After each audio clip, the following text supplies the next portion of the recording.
Imposto pra cachorro. Moi, moi! Seja muito bem-vindo de volta se você já acompanha o canal. E se é a primeira vez que você tá vendo um vídeo meu, também seja muito bem-vindo. No meu último vídeo, que eu vou deixar aqui nos cards, eu falei um pouco sobre a nossa experiência de chegada na Alemanha e muitos de vocês comentaram pedindo pra eu contar um pouco mais sobre os nossos perrengues. Já adianto que não vai ser sobre isso o vídeo de hoje, mas dá uma segurada aí que eu tô preparando um vídeo só de perrengues que a gente já passou aqui na Alemanha pra contar pra vocês e pra vocês poderem rir um pouco da desgraça ali. Se você já viajou para outro país ou se você já morou em outro país, você deve saber que nos primeiros dias, às vezes tem umas pequenas coisinhas que geralmente são diferenças culturais que fazem a gente ter umas pequenas dificuldades aí. Então, no vídeo de hoje eu separei coisas que eu acho muito importantes vocês saberem sobre a Alemanha se vocês pretendem vir para cá para visitar ou para morar algum dia. O primeiro item dessa lista diz respeito ao fato dos alemães gostarem muito de cartas e fax. Sim.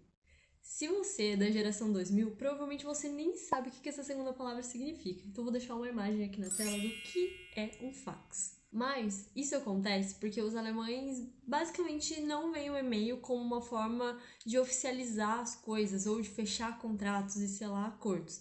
Então, principalmente nesse momento que a gente acabou de chegar, que a gente está resolvendo várias coisas burocráticas, às vezes a gente se depara com o fato de ter que enviar uma carta ou mandar uma resposta de alguma coisa via fax. Pode ser que você mande um e-mail para algum lugar querendo tirar alguma dúvida e eles te respondam falando: obrigada pela sua dúvida, você receberá uma correspondência com a resposta da sua pergunta. Porque não responde no e-mail, velho. Recentemente a gente teve uma experiência um pouco frustrante que o Gui, que é meu marido, pra quem não sabe, ele teve que abrir uma conta no banco alemão para poder receber o salário dele aqui, e quando ele tava lá tentando acessar a parte online do banco, ele teve um problema com a senha e precisou pedir para recuperar a senha. E aí ele recebeu um aviso falando: "Ah, fique tranquilo, você receberá a sua nova senha pelo correio".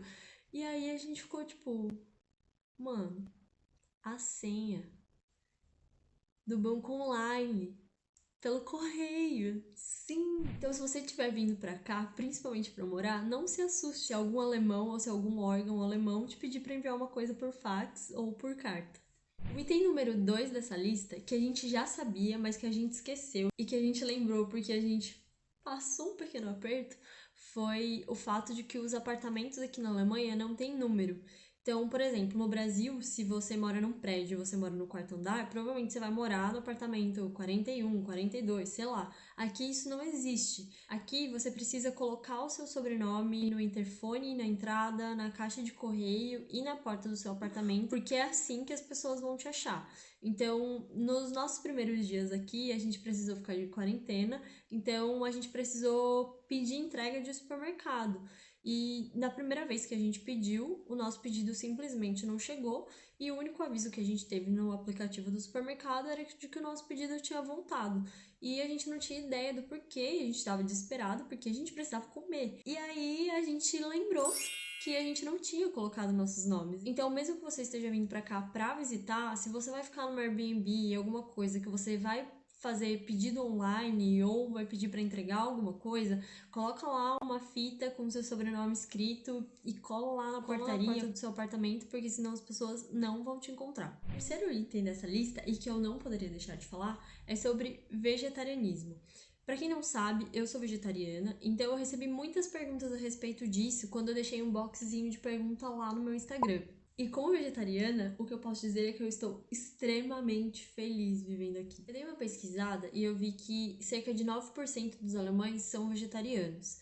O que eu percebi é que aqui é muito comum você encontrar opções vegetarianas em qualquer lugar. A gente já saiu algumas vezes para comer fora, para jantar, e no Brasil eu precisava me preocupar muito com isso quando a gente ia sair. Então eu tinha que pesquisar se o lugar tinha opção vegetariana, qual que era a opção vegetariana, se não ia ser muito mais caro do que a opção normal. E aqui eu não tenho essa preocupação. Até agora, todos os lugares que a gente foi, mesmo hamburguerias, sempre tinha uma opção vegetariana. Pelos motivos que eu virei vegetariana, eu não gosto tanto de comprar coisas industrializadas, carne processada, essas coisas. Eu prefiro muito mais comprar coisas orgânicas e preferencialmente de produtores locais. Então isso também é muito fácil de achar aqui. No nosso bairro tem uma feirinha que acontece semanalmente, tem várias coisas orgânicas e são coisas de produtores bem locais, então é muito legal, é muito fácil de achar. No supermercado também sempre vai ter uma seção de orgânicos. Mas uma coisa que eu acho muito legal aqui também é que nos supermercados, principalmente nos mercados grandes, sempre tem uma seção de coisas vegetarianas ou veganas, que não necessariamente vão ser orgânicas, mas para quem tá aí talvez num processo de transição, é muito legal ter essas opções. Eu não via muito disso no Brasil. Eu não sou vegetariana há muito tempo, então quando eu passei pelo meu processo de transição, eu tinha dificuldade de encontrar essas coisas no começo, assim, que poderiam substituir carnes que eu comia. Então, eu acho isso muito legal aqui. Só para vocês terem uma ideia, aqui a gente faz mercado semanalmente e eu costumo gastar entre 20 e 25 euros com o supermercado. E o Gui, que é meu marido e que come carne, ele gasta cerca de 30 a 35. Então, é uma diferença de 10 euros por semana com o supermercado. E falando sobre comprar coisas, sobre sair para comer, o quarto item dessa lista é sobre as formas de pagamento aqui na Alemanha. Por incrível que pareça, aqui não é comum que os lugares aceitem cartão como forma de pagamento. Então, é muito mais normal que os lugares aceitem só dinheiro do que cartão. Então, se você tá vindo para cá, seja para visitar ou seja para morar, e você vai comer fora, sempre pergunte primeiro se o lugar aceita cartão ou se ele aceita só dinheiro, porque senão você pode ter problemas com isso. Ainda sobre pagar, aqui na Alemanha, em geral, você precisa pagar para usar banheiros públicos. Os valores costumam variar entre 20 centavos e já paguei até 1 euro, dependendo do lugar. Mas eu, particularmente, acho isso muito bom, porque até agora todos os banheiros públicos que eu já usei aqui, que eu precisei pagar por eles, estavam sempre muito limpos e até cheirosos. Se você mora no Brasil, provavelmente quando eu falei banheiro público, devem ter vindo umas imagens não muito boas na sua cabeça. Então essa é uma vantagem e uma coisa que eu acho muito positiva do fato de ter que pagar para usar banheiros públicos. Então, se você está saindo de casa, você vai para algum lugar público aqui, tenha sempre umas moedinhas, porque pode ser que você precise delas se você precisar ir no banheiro. O sexto item dessa lista, e que já deixou a gente meio incomunicável algumas vezes, é sobre o chip de celular. Se você está vindo para cá, seja para visitar ou para morar, mas você pretende comprar um chip de celular aqui, quando você comprar o chip de celular, junto com ele vai vir um cartãozinho com o número de PIN. Guarde esse número como se a sua vida dependesse disso, porque basicamente ela vai depender. O que acontece é que toda vez que o seu celular reiniciar ou que acabar a bateria e você ligar de novo, você vai precisar colocar esse número de PIN no celular. E já aconteceu com a gente, por exemplo, da gente estar na rua fazendo alguma coisa e o celular reiniciar sozinho por algum motivo e a gente não conseguir usar o celular porque a gente não lembrava o número do PIN. A gente tinha guardado, mas ele estava guardado em casa e a gente não sabia de cabeça. Então, guarde esse número e, de preferência, tenha ele sempre com você, porque você nunca sabe quando você vai precisar. Tem número 7 da nossa lista e que eu já dei spoiler lá no meu Twitter, é o Pfand. Pfand é outra das coisas que eu acho muito legal aqui na Alemanha, que basicamente é uma forma de incentivar as pessoas a fazerem reciclagem. Quando a gente vai no supermercado e a gente compra qualquer coisa que venha em embalagens recicláveis, seja garrafa de cerveja, lata, garrafa PET, geralmente quando a gente vai comprar, vai estar lá o preço do produto que a gente está comprando e um valorzinho separado escrito Fund. Basicamente, esse valor é o que você vai receber de volta quando você levar essa garrafa para reciclagem. É como se você estivesse pagando só pelo líquido que você está consumindo. Então, depois que você esvazia a garrafa, a latinha, enfim, tem alguns supermercados específicos onde você consegue levar de volta e vai ter lá uma máquina onde você coloca e ele contabiliza quantas garrafas você devolveu, vai te gerar uma notinha que você pode usar ou para ter desconto na sua compra naquele mercado ou você pode até pegar o dinheiro de volta. Geralmente, para saber se a garrafa ou o recipiente são válidos para fazer o Pfand, vai ter esse símbolo aqui. Ou na garrafa vai estar escrito algo do tipo Mehrweg Pfandflasche. Desculpa aí meu alemão, que eu ainda não falo no caso. mas vou deixar aqui na tela. E aí, se tiver esse símbolo ou se tiver escrito algo do tipo na garrafa, significa que você pode devolver no mercado e pegar esse dinheiro de volta. Uma pausa aqui para falar que se você tá gostando desse vídeo, já se inscreve no canal e ativa o sininho para não perder minhas notificações. Item número 8 dessa lista diz respeito a doguinhos. Os alemães gostam muito de animais de estimação e, como bons alemães, para ter animais de estimação existem várias regras. Provavelmente você já ouviu falar que a Alemanha tem imposto para cachorro. Imposto para cachorro. E eu também vi que em alguns estados você não paga esse imposto no primeiro ano se o seu doguinho é adotado ou se ele é um cão de serviço. O nome desse imposto é Hundesteuer e ele vai variar de acordo com o estado ou com a cidade para o qual você vai.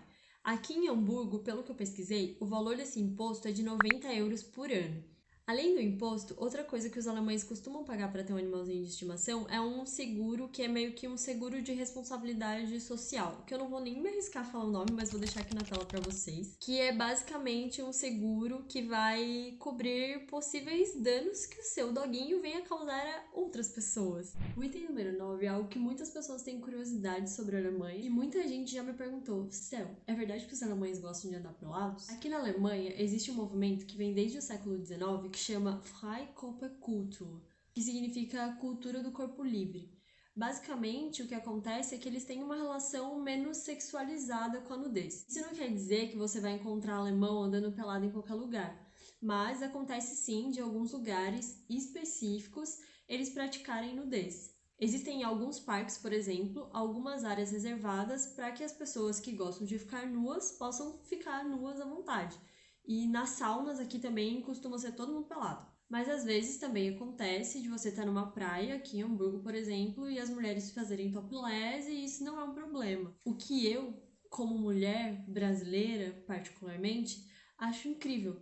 Porque o que eu sinto aqui, mesmo estando aqui há pouco tempo, é que quando você sai na rua, ou quando você está na praia ou no parque, ninguém vai ficar te olhando e julgando a roupa que você tá, se tá curta demais, se tá comprida demais, se tá apertada ou se tá larga. Basicamente é cada um cuidando da sua vida como deveria ser.